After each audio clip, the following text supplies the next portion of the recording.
in your conversations with foreign ministers over these past 2 weeks. What's the mood towards America like? How much frustration and anger is there at the moment?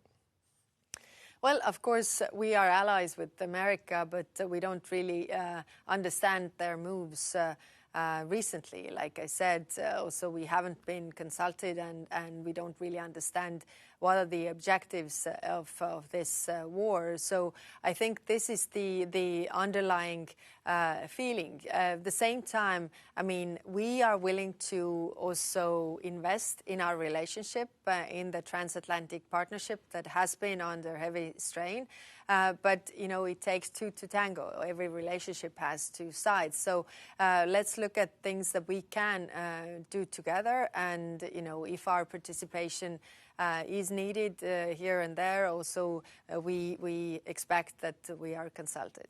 When you talk about investing in the relationship, how can Europe invest in the transatlantic relationship? Well, through our contacts, of course, on various levels. I mean, when it comes to, you know, energy, we had, you know, meeting with the energy ministers.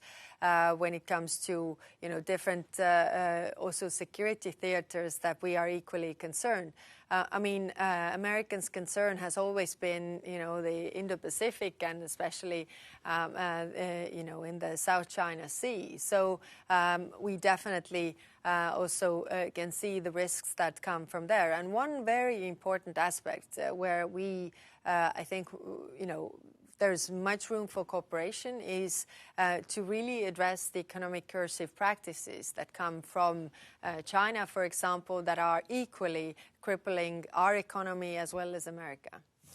Is there any other way to stabilize this relationship, or is it just always going to be a roller coaster, do you think, as long as President Trump is in office?